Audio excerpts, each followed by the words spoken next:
ইতিহাসের পাতায় আরও একবার প্রত্যেককে স্বাগত জানাই। বিহার স্টেট যেটা ফেজ 2 2025 হতে চলেছে সেই সংক্রান্ত একটা ছোট্ট গাইডলাইন আমি দিতে চলেছি। আশা করছি আপনাদের কাজে লাগবে। যদিও এবার সংখ্যাটা অনেকটাই কম, তো আমরা সংখ্যাতত্ত্বের বিচারে যাব না।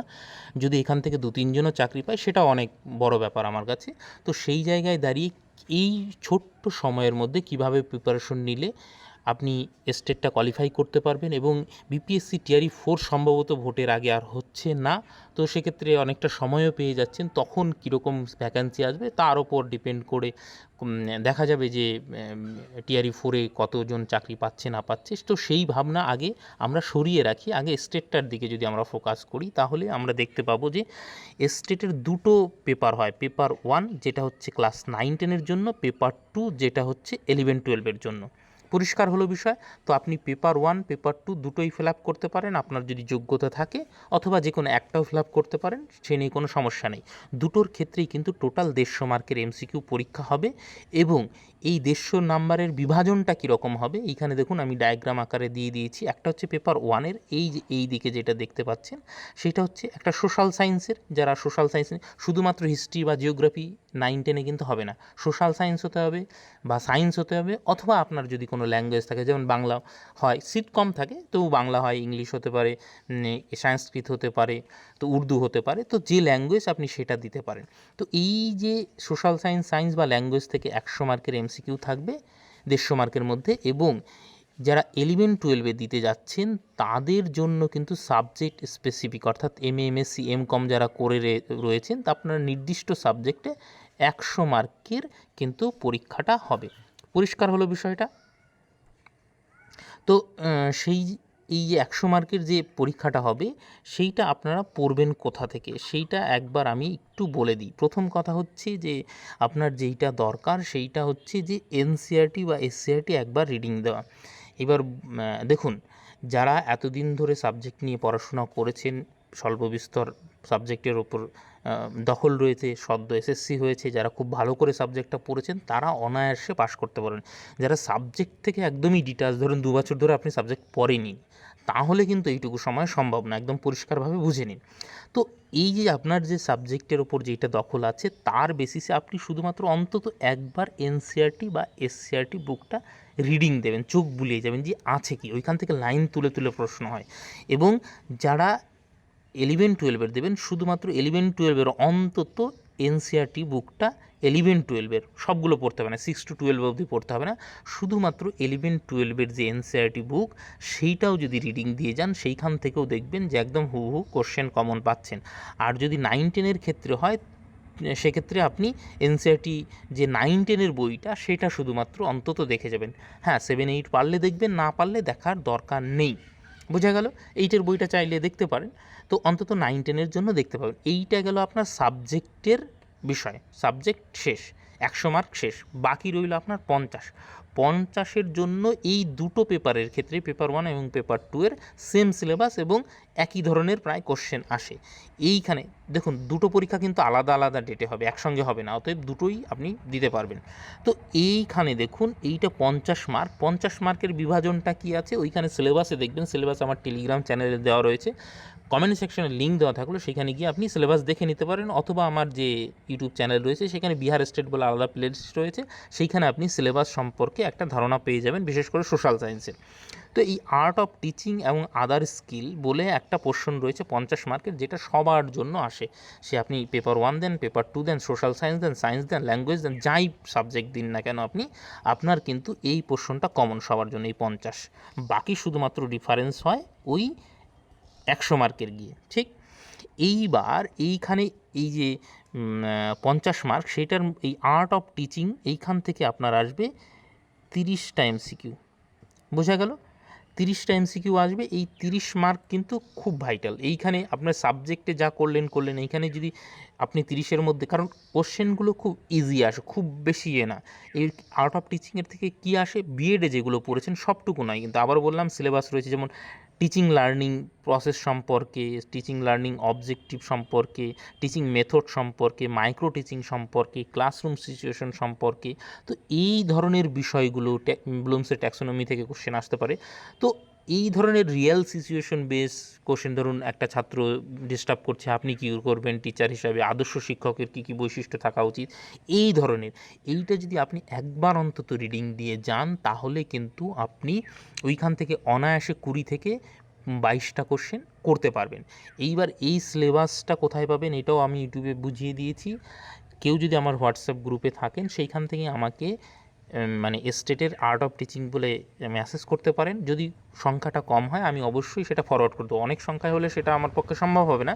তো এই যে এই নোটসগুলো আমি এমনিতেই আপনাদের দিয়ে দেবো, যে এই সিলেবাস রয়েছে, এইখানে আপনি অন্তত একবার যদি চোখ বুলিয়ে যান, সে আপনি যে ল্যাঙ্গুয়েজেই বলান, বাংলা হোক ইংলিশ হোক, তো তাহলে কি হলো, আপনার কিন্তু ওই কোশ্চেনগুলো কিন্তু অনায়াসে হবে। বাকি যেই যে 20 মার্ক এই পোর্শনটা, এইখানে খুব বেশি হেল্প করার মতন জায়গা নেই। কারণ হচ্ছে এইখানে দেখুন জিকের কোনো মানে শেষ নেই। তো 5 মার্কের জিকে আসবে, 5 মার্কের পরিবেশ সংক্রান্ত প্রশ্ন আসবে। চাইলে আপনি 7-8-এর যে সমস্ত বই রয়েছে সেগুলো দেখতে পারেন, নাও দেখতে পারেন। কমন সেন্স থেকে আপনি যদি মানে সাম্প্রতিক ঘটনা একটু খবর রাখেন, তো তাহলে কিন্তু পারতে পারেন। আর যেইখান থেকে স্কোর করা সম্ভব সেটা হচ্ছে ম্যাথ 5 মার্কের, রিজনিং 5 মার্কের। এইবার এইটা আমি বলবো না যে সমস্ত ম্যাথ পড়তে বসুন, সমস্ত রিজনিং পড়তে বসুন। আপনি যে এই যে প্রিভিয়াস ইয়ার কোশ্চেনের কথাটা আমি বলেছি, এইটা কিন্তু খুব গুরুত্বপূর্ণ। এই প্রিভিয়াস ইয়ার কোশ্চেন থেকে যে সমস্ত ম্যাথ শেষ, যে সমস্ত রিজনিং এসছে, শুধুমাত্র সেইটুকু অন্তত যদি প্র্যাকটিস করে যান, এইখানে 10-এর মধ্যে 7 থেকে 8 কিন্তু আপনি পেয়ে যেতে পারেন। তো এইটা মানে একদমই অঙ্ক জানেন না, রিজনিং করেননি কোনো দিন, তাহলে তো সম্ভব না। বেসিক একটা তো ধারণা থাকতেই হবে। তার উপর বেস করে আপনি যদি প্রিভিয়াস ইয়ার কোশ্চেন করেন, তাহলে আপনার ধারণাটা ঠিক পরিষ্কার হয়ে গেল যে অ্যাকচুয়ালি আসছে কী কী। তো সেই জায়গাটা কিন্তু আপনি মানে এই 2-1 দিনের মধ্যেই সেটা তৈরি করে নিতে পারেন। যদি আপনি 4-5 ঘন্টাও সময় দেন শুধু ম্যাথ রিজনিংয়ের ক্ষেত্রে, তো সেইখানে 10 মার্কের মধ্যে আপনি কিন্তু 7-8 অনায়াসে পেতে পারেন। তো এইভাবে প্রত্যেকটা যে কোনো জায়গায় কিন্তু ছাড়া যাবে না, প্রত্যেকটা জায়গাতে অল্প অল্প করে আপনি নিয়ে অনায়াসে কিন্তু একটা ভালো স্কোর করতে পারেন। 50% নাম্বার লাগে, আপনি এখানে অনায়াসে 60-70% নাম্বার পেতে পারেন। ঠিক আছে, পরিষ্কার বোঝা গেল। এবং প্রিভিয়াস ইয়ার কোশ্চেন থেকে আপনি দেখবেন প্রতি বছর কিন্তু কিছু না কিছু কোশ্চেন হুবহুব কমন পাবেন, এবং কমন না পেলেও ওর আশেপাশের কোশ্চেনগুলো পাবেন। তো এই 10 দিন যে আপনাদের সময় রয়েছে, আমি যেটুকু বললাম যে একবার এনসিইআরটিটা রিডিং দেওয়া, প্লাস প্রিভিয়াস ইয়ার কোশ্চেন একবার দেখা, সেই সঙ্গে ম্যাথ রিজনিং একদম ছাক্কা মার্ক, সেইখান থেকে আপনি যদি 7-8 বের করে আনতে পারেন, আর্ট অফ টিচিং থেকে যদি 20+ করতে পারেন, সাবজেক্ট থেকে আপনি অনায়াসে কিন্তু এইখানে 60+ আপনি পেয়ে যেতে পারেন। তো সেই ক্ষেত্রে আপনার কিন্তু পাস করতে বা স্টেট কোয়ালিফাই করতে কোনো রকম কোনো সমস্যা হবে না। ঠিক আছে, এবং এইটুকু এই মানে 10 দিনের মধ্যে আরামসে করা সম্ভব, এবং এইটুকু করলেই আমি একদম মানে অনেকটা আত্মবিশ্বাসের সঙ্গে বলতে পারি যে আপনি কিন্তু মানে কোয়ালিফাই করে যাবেন। এবার দেখুন, আর্ট অফ টিচিংয়ের যা সিলেবাস আছে আপনি একবারও দেখলেন না, কিছুই বললেন, এমনি এমনি চলে গেলেন, তাহলে কিন্তু হবে না। একবার অন্তত রিডিং দিলে কি ওই জিনিসটা কিন্তু আপনার সাবকনসিয়াস মাইন্ডে থেকে যাবে, এবং আপনি যখন কোশ্চেনটা দেখবেন কিন্তু আপনার প্রবাবিলিটি অনেক বেশি মানে হাই থাকবে যে আপনি সঠিক অ্যান্সারটাই টিক করবেন।